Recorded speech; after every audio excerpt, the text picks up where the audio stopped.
हलो संगत, छा हाल आहे? ठीकु आहियो? ख़ुशि आहियो? उमेद तव्हां ख़ुशि हूंदो। बाक़ी मींहुं त बाक़ाइदे पियो आहे, सॼी सिंध में पियो आहे, कुझु इलाइक़नि खे छॾे करे। सो जेको स्ट्रांग हुयो, जीअं मां एक्सपेक्टेड हुयो त माना 200 मिलीमीटर खां मथे मींहुं पवंदो, सो लॻभॻि थियो बि ईअं आहे। सो अपडेट जे मुताबिक़ सूरत हाल कुझु हीअं आहे जो सॼी राति मींहुं वसियो आहे विचोले में।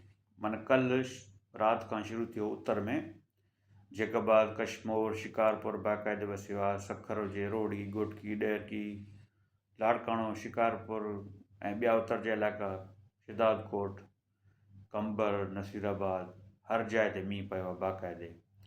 पोइ वरी कल्ह सुबुह जो या मंझंदि जो वरी हेठि मींहुं लथो आहे, खैरपुर, नौशहरो, नवाबशाह ख़ासि तौर ते ऐं आसपास जा इलाइक़ा जेके आहिनि बाक़ाइदे मींहुं पियो आहे। वरी थोरो हेठि हलूं पाण त सां सुठो पियो आहे, टंडरो आदम, शिदादपुर, हैदराबाद, हाला, मटियारी, दादू में बि शुरू थी वियो राति ऐं बाक़ाइदे मींहुं पियो हो। रिपोर्ट्स अचनि पियूं, काफ़ी स्ट्रांग सिस्टम हुयो ऐं 100 मिलीमीटर खां हर जाइ ते मथे ई पियो आहे। हैदराबाद में बि चङो पियो आहे। जीअं पाण वरी हेठि हलंदासीं, ठटो बदीन में नाहे पियो या मिड़ई घटि पियो, मामूली पियो आहे। ठटे में ख़ासि तौर ते सफ़ा अञा ताईं कोन पियो आहे। सो ईंदड़ जेके 48 कलाक आहिनि, यानी कि अॼु चाहे आचर ऐं सूमर जो ॾियारे ते उहो सिस्टम जेको आहे हिन वक़्तु सम्झो त माना दादू जे ओलाहे पासे बीठो आहे, दादू, जोही, इहे सेवड़ी इलाइक़ा, हिते सिस्टम अॼु बि मींहुं वसाईंदो सुठो, पोइ वरी निकिरी वेंदो ओलह साइड ते बलोचिस्तान वारे पासे। बाक़ी हेठि जेको आहे सुभाणे ताईं या शाम जे सुभाणे ताईं कुझु इन सिस्टम जो हिसो जेको आहे थर में वेंदो, बदीन जा कुझु इलाइक़ा, हल्को फुल्को ठटे ज़िले में। ठीकु आहे। सो हींअर उत्तर सिंध में त उस निकिरी आई आहे फ़िलहालु, पर शाम ताईं वरी हिकिड़ो कमज़ोर सिस्टम पर ईंदो।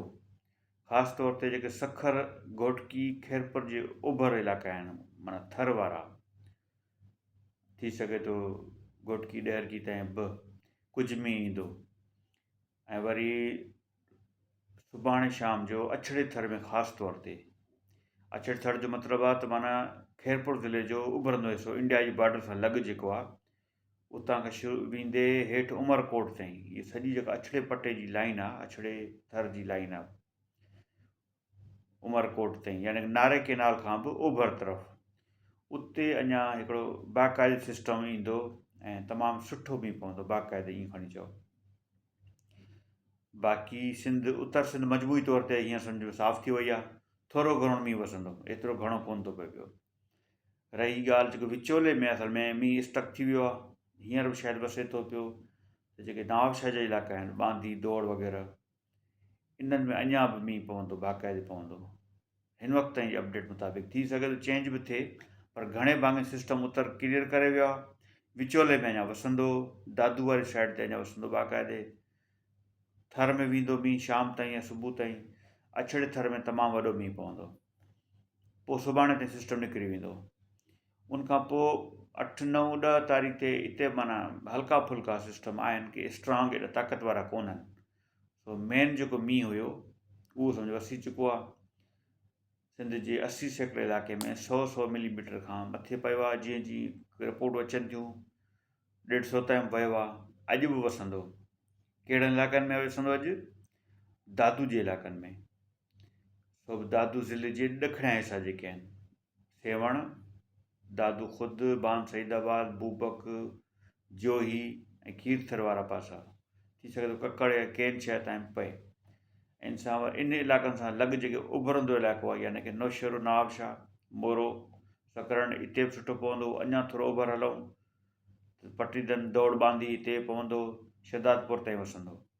थर में कुझु वेंदो मींहुं, पर एॾो घणो कोन्हे। ठटे में मामूली मींहुं आहे, बदीन में बसि नॉर्मली हूंदो।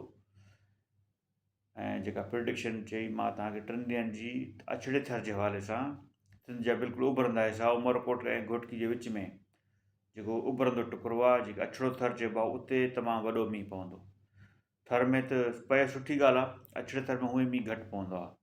उमेदु आहे त ख़ैर ख़ूबी सां इहो सिस्टम निकिरी वेंदो ऐं ईंदड़ ॾींहंनि में बि बारिश पवंदी, मींहुं वसंदो, पर एॾो वॾो न आहे, को बि सिस्टम एतिरो स्ट्रांग फ़िलहालु कोन्हे। केसीं ताईं? मुंहिंजे हिसाब सां 14-15 अगस्त ताईं, यानी कि अगस्त जे विच महीने ताईं फ़िलहालु ॿियो को बि सिस्टम कोन थो अचे पियो। ठीकु आहे, तो उमेदु आहे त सभिनी जो बहितरी थी हूंदी। ॿी हिकिड़ी ॻाल्हि मां सुबुह ॾिठी, जीअं अफ़सोस बि थियो ऐं जहालत ते हैरानी बि थी।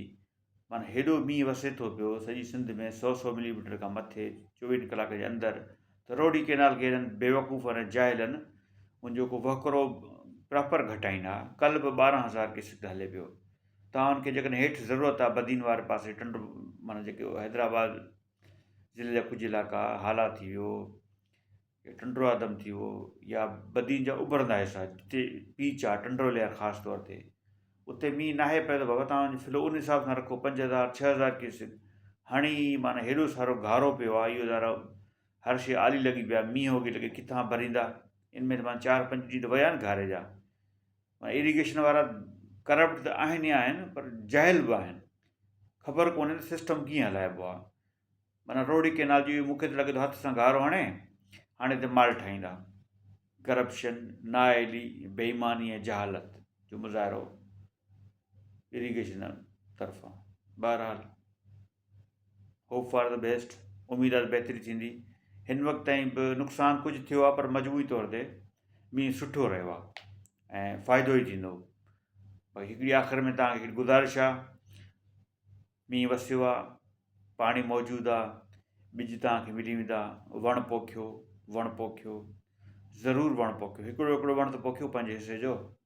तव्हां बबुर जा चीचका, निमज, निमूरियूं या के ॿिज जेके देसी ॿिज मिली सघनि था, ईअं छटींदा वेंदा, उहे बि निकिरी ईंदा। तव्हां जेकर 10 छटींदा, हिकिड़ो वणु ज़रूरु थींदो, त वणु ज़रूरु पोखिजो साईं। ठीकु आहे, महिरबानी, थैंक यू।